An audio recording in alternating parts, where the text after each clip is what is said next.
अहम आत्मा गुणाकेशः सर्वभूताशय स्थिता। मैं ही वो आत्मा हूँ जो सब भूतों के, सब प्राणियों के अंदर स्थित है, ऐसा भगवान श्री कृष्ण कहते हैं। ये ब्रह्मांड जो कि भगवान के ही तत्व से मिलकर बना है, जिससे हम भी बने हैं। यत पिंडे तत् ब्रह्मांडे, क्वांटम इंटेंगलमेंट, सब कुछ जुड़ा हुआ है।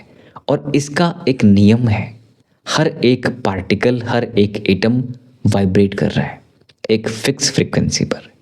और उस फ्रीक्वेंसी पर अगर हम वाइब्रेट नहीं करेंगे तो इस यूनिवर्सल लॉज के साथ सिंक नहीं हो पाएंगे। और जब सिंक नहीं हो पाएंगे, जो बेनिफिट्स हमें मिलने चाहिए वो मिल नहीं पाएंगे। इसलिए एक नियम बनाइए कि जो कुछ भी हो जाए, अपने आप को हमेशा चलायमान रखना ही पड़ेगा। नमस्कार मित्रों, मेरा नाम है ब्रजेश मिश्र। मैं ज्योतिष और विज्ञान का छात्र आपका स्वागत करता हूं आपके अपने channel scientific astrology with Brajesh Mishra पर, जहां पर हम आज गोचर को समझने वाले हैं मेष राशि के लिए कैसा होने वाला है। मित्रों, ये वीडियो मेष राशि और मेष लग्न दोनों लोगों के लिए है, दोनों लोग देख सकते हैं। आइए समझते हैं क्या है ये गोचर, क्या है ये ग्रहों की स्थिति जो आपके लिए महीने भर इन्फ्लुएंस करने वाली है। मित्रों, गोचर यानी कि ट्रांजिट हमेशा हो रहा है। जितनी देर में मैं और आप बात कर रहे हैं ना, इतने ही देर में ये पृथ्वी न जाने कितने माइल्स दूर जा चुकी होगी, है ना। तो जैसे जैसे ये गति होती रहती है, वैसे वैसे हमारे ऊपर इनका इन्फ्लुएंस होता ही रहता है, क्योंकि हम सब जुड़े हुए हैं क्वांटम इंटेंगलमेंट से, राइट। सो देखिए, मेष लग्न मेष राशि, बेसिकली मेष राशि वो वर्तमान समय में शनि की साढ़े साथी के अंदर चल रहे हैं। शनि की आती हुई साढ़े साथी आपके लिए धीरे धीरे चैलेंजेस को ले करके आती है। शनि ऐसा नहीं है कि शनि बहुत ऐसा ग्रह है जो तहस नहस कर देगा। शनि न्याय का देवता, कर्म का देवता है, आपके 12वें स्थान पर बैठा है, जो कि लीगल, लिटिगेशन, हॉस्पिटल, व्यय, गलत इन्वेस्टमेंट या इन्वेस्टमेंट, विदेश, ट्रेडिंग, एक्सपोर्ट इंपोर्ट, नींद, बेडरूम, इनसे संबंधित भाव है। ये पूरा साल शनि वहीं पर है, 2.5 साल के लिए आया हुआ है। तो फरवरी के महीने में भी वहीं पर है, ठीक है। तो शनि की साढ़े साथी का इम्पैक्ट आपके सेकेंड हाउस, वाणी, धन, परिवार, भोजन, ईएनटी, दांतों की समस्या, भोजन, दुर्मुख योग, शनि का इम्पैक्ट है। दुर्मुख योग का मतलब आपकी बातों का वजूद कम होना। अब बातों पे अगर समस्या है तो क्या आप गाली ही दे रहे होंगे? ऐसा नहीं है। झूठ बोल सकते हैं, फरेब कर सकते हैं, ठीक है, अब्यूज़ भी कर सकते हैं। कुछ ऐसा बोल देना जो नहीं बोलना चाहिए था, यानी अपनी लिमिट्स क्रॉस कर देना, यानी कुछ राज भी खोल देना, है ना। बहुत हम्बल है, बहुत काइंड है, बट कुछ ऐसा नहीं बोलना चाहिए था वो बोल देना। तो शनि का इम्पैक्ट आपके सेकेंड हाउस पे, वाणी पर भी है। शनि का इम्पैक्ट आपके भोजन पर भी है, तामस भोजन करने से बचिएगा।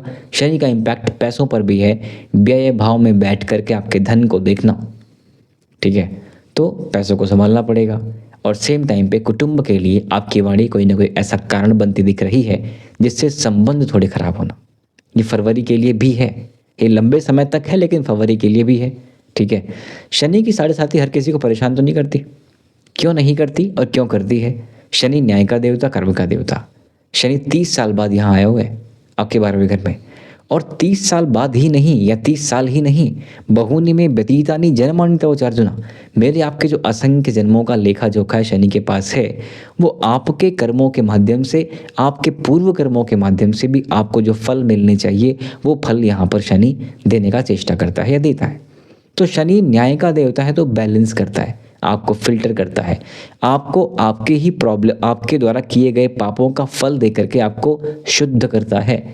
जीवन में साढ़े साथी भले ही अभी कष्ट दिख रही हो, लेकिन ये मान लीजिए वो कष्ट भोग लेने के बाद जीवन में कुछ बड़े छलांग लगाने की नौबत आती ही आती है। ये शिक्षण का फेज़ है जहाँ पे काफ़ी लर्निंग्स आपको मिलती हैं। साढ़े साथी का ये फेज़ आराम से निकालिए, कर्मठता दिखाइए, डिसिप्लिन दिखाइए, हार्डवर्क दिखाइए और अच्छे कर्म करते रहिए। शनि परेशान नहीं करते। और मेष राशि में शनि कंफर्टेबल भी नहीं होता, नीचता है इसकी, नीच की राशि है इसकी, तो ये इम्पैक्ट आप पे है, ठीक है, और ये लंबे समय तक है। साथ में ये शनि आपके नौकरी भाव को भी देख रहा है। अब विदेश संबंधित नौकरी के लिए बुरा नहीं है, ठीक है, लेकिन शनि विलंब कारक है, तो समस्याएं करेगा, तुरंत तो नहीं करेगा, टाइम लेकर के करेगा, लेकिन करेगा। शनि डिलेयर है, डिनायर नहीं है, इस बात का ध्यान रखिएगा। साथ में वहाँ बैठ करके द्वादश भाव बैठ के शनि आपके 9th हाउस को भी देख रहा है। अब 9th हाउस को देखने का सिंपल सा मतलब है भाग्य, पिता, बड़ी यात्राएं और शिक्षा, हायर एजुकेशन, ठीक है, क्योंकि पंचम से पंचम है वो ना, बहुत बॉम्ब सिद्धांत से। तो इसलिए आप समझेंगे कि पिता के स्वास्थ्य को लेकर थोड़ी समस्याएं करता है, बिकॉज शनि फैमिली के लिए, हेल्थ के लिए बड़ा अच्छा नहीं माना जाता। पैरों को लेकर के थोड़ी समस्या क्रिएट करता है, स्टमक को लेकर के समस्याएं क्रिएट करता है। शनि वात प्रकृति है, ठीक है। साथ में ट्रैवल के लिए विदेश में बैठा हुआ है तो ऑब्वियस सी बात है कि लंबी यात्राएं कराता है। अब विदेश का मतलब सिर्फ विदेश ही नहीं होता है ना, विदेश का मतलब दूर, क्योंकि जब ज्योतिष शास्त्र बनाया लिखा गया अन्य अन्य ऋषियों महात्माओं के द्वारा, कौन सा प्रांत कौन सा राष्ट्र था ये नहीं कहा जा सकता। अलग अलग स्टेट्स, अलग अलग कंट्रीज हुआ करती थी, ठीक है। तो जब विदेश की बात करें तो इसका अर्थ ये नहीं कि अगर हम इंडिया में हैं तो यूएस ही विदेश है, अगर हम उत्तर प्रदेश में हैं तो हमारे लिए महाराष्ट्र भी विदेश में की कैटेगरी में ही आता है, ठीक। तो विदेश का मतलब दूर, अधिक दूर। तो ट्रैवल के योग हैं, नौकरी के भी योग हैं, थोड़ा स्ट्रगल है, थोड़ा डिले है, धार्मिक यात्राओं के भी योग हैं, लेकिन यात्रा पे डिले होती दिखती है। आज आपने प्लान किया, शायद एक बार कैंसिल हो, फिर आपकी यात्रा बने। साथ में एक एडवाइस ये भी रहेगी कि स्वास्थ्य का तो ध्यान देना ही है, झगड़ों का भी ध्यान देना है। दुर्मुख योग, लीगल लिटिगेशन वाला भाव एक्टिवेटेड है, तो थोड़ी सी भी बात बढ़ सकती है, इसका भी ध्यान दीजिएगा मित्रों। इसके बाद एक बहुत महत्वपूर्ण गोचर होगा आपके लाभ वाले स्थान में, जहाँ पे सूर्य, शुक्र, बुध और मंगल, राहु वहाँ पहले से बैठा है। इस महीने भी भले ही 4-6 दिन के लिए ही सही, लेकिन पंचग्रही योग बनता दिख रहा है। तो इस 11वें घर में, लाभ वाले घर में बुध, जो कि आपके लिए पुरुषार्थ पराक्रम, साथ में आपके लिए नौकरी, रोग, रिपो, ऋण वाले भाव का मालिक जाकर के बैठा लाभ वाले स्थान में। पुरुषार्थ पराक्रम में सहायता, रोग, रिपो, ऋण में भी सहायता। पुराने किसी बीमारी से पीड़ित हैं, लंबे समय से पीड़ित हैं, आराम दिख रहा है। रिपु मतलब दुश्मनों में भी विजय प्राप्त होती दिख रही है। ऋण मतलब ऐसे समझिए कर्जों से भी यहाँ पर छुटकारा मिलने के योग है। एक बहुत शुभ संयोग है। एक चीज़ पहले बता दूं, शनि का इम्पैक्ट है, 7.5 का इम्पैक्ट है। हर व्यक्ति रोगों से मुक्त हो जाए, हर व्यक्ति रिपु से मुक्त हो जाए, हर व्यक्ति ऋण से मुक्त हो जाए, ऐसा नहीं कह सकते। पूर्व कर्म, वर्तमान कर्म प्लस योग्यता, ये दो तीनों जिस पे होंगी उसके साथ ये भाव ज़्यादा एक्टिवेट होंगे। बुध के बाद शुक्र का गोचर आपके लाभ वाले स्थान में। शुक्र कौन है आपके लिए? धन वाले भाव के मालिक हैं।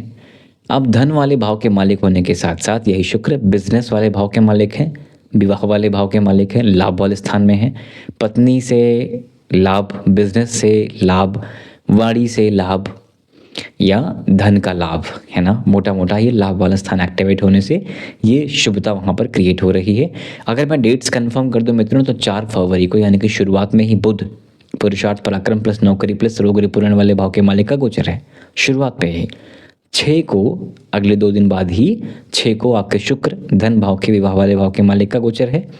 13 तारीख को सूर्यदेव गोचर करते पहुंचेंगे कुंभ में। अब सूर्यदेव का गोचर यानी कि आपके पंचम भाव का मालिक, पंचम भाव प्रेम, संतान और शिक्षा वाले भाव का मालिक, पूर्वजों वाले भाव का मालिक, मानसिक मेहनत करने वाले भाव का मालिक सूर्य जाके बैठेगा लाभ वाले स्थान में। ऑनलाइन चीज़ों में, डिजिटल चीज़ों में, शिक्षा में मदद के योग तो बनते दिख रहे हैं, नो डाउट। लेकिन सूर्य की शत्रु की राशि है वो। सूर्य की शत्रु की राशि होने से जो रिजल्ट्स आप एक्सपेक्ट कर रहे होंगे वो 100% तो नहीं मिलने वाले, ठीक है।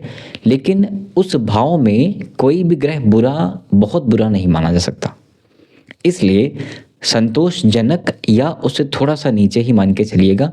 बहुत एक्सेलेंट रिजल्ट्स मैं नहीं देख रहा हूँ। ऊपर से आपके पंचम भाव में केतु पहले से बैठा हुआ है, तो शिक्षा में मन ना लगना, संतान सुख में समस्याएं करता है, संतान का भाव अलग हो जाना, संतान के साथ साथ आपके प्रेम में भी दिक्कतें, यही शिक्षा में दिक्कतें, आपकी यात्रा में दिक्कतें, आपके इच्छा आने की कुछ आज चाहिए कल नहीं चाहिए, आपका आइसोलेशन, आपको दुनिया से काटना, आपका अपने आप में रहना, समाज से कट जाना, ये सारे भाव केतु कर रहे हैं पहले से ही। मंगल हालांकि पहुंचेंगे 23 तारीख को, जो कि 28 का महीना है तो लास्ट वीक पे ही है, लेकिन फिर भी आपके पहले घर का मालिक जिस घर में जाता है वो घर ऑटोमेटिकली अच्छा हो जाता है, ऐसा सूत्र है। लाभ वाले स्थान में आपका लग्नेश पहुंचेगा तो लाभ की स्थितियों को बढ़ाएगा, अच्छा ही है। शनि की राशि में मंगल न्यूट्रल बिहेव करता है। शनि शत्रुवत करेगा मंगल की राशियों में या नीच करेगा वृश्चिक और मेष में, लेकिन मंगल न्यूट्रल बिहेव करता है। साथ में यही मंगल आपका अष्टमेश भी है। तो जो लोग किसी रिसर्च में लगे हुए हैं, ऑकल्ट में लगे हुए हैं, फिलोसफी में हैं, साइकोलॉजी में हैं, उनके लिए भी ये लाभ की सिचुएशंस क्रिएट कर रहा है। पैतृक संपत्ति को लेकर के भी लाभ की सिचुएशंस क्रिएट कर रहा है। गिरा हुआ धन, किसी अन्य का धन भी लाभ की चीज़ें ही क्रिएट करता दिख रहा है। जिस धन की उम्मीद नहीं थी उसके लिए भी लाभ की सिचुएशंस क्रिएट करता हुआ दिख रहा है। गुरुदेव इस फरवरी के महीने में वक्री ही हैं और आपके तीसरे घर में ही बैठे हुए हैं। यहाँ से बैठ करके अपने घर, अपनी राशि धनु राशि को देखेंगे, भाग्य भाव को भी देखेंगे। तो गुरु का यहाँ पर बैठना, एक तो मिथुन राशि है, ये न्यूट्रल है, प्लस माइनस दोनों रख से बैलेंस रखती है, और गुरु का अपने घर को देखना शुभ ही माना जाएगा। इसलिए गुरु की स्थिति भी हम बहुत खराब नहीं समझ सकते। गुरु एक भारी ग्रह है, और भारी ग्रह अगर थर्ड हाउस पुरुषार्थ पराक्रम में आके बैठ जाए तो थोड़ा स्टेमिना एनर्जी की प्रॉब्लम्स करता है, मन विचलित की समस्याएं करता है, काम करने में मन लगना और मूडी हो जाना कि अभी मन कर रहा है तो करेंगे नहीं तो नहीं करेंगे, ऐसी संभावनाएं निकल करके आएंगी। लेकिन अगर आप डिसिप्लिन मेंटेन कर लें तो ये सारी समस्याएं ऑटोमेटिकली कम हो जाएंगी। ठीक है, थोड़ा पुश तो करना पड़ेगा, एक्स्ट्रा एफर्ट डालना ही पड़ेगा। ठीक है, सो मोटा मोटा धन के लिए बुरा नहीं है। वाणी पर ध्यान देना होगा, झगड़ों से बचना होगा, लीगल लिटिगेशन मामलों से बचना होगा। गिरा हुआ धन, किसी अन्य का धन, डूबा हुआ धन मिलने की संभावनाएं बनती दिखती हैं।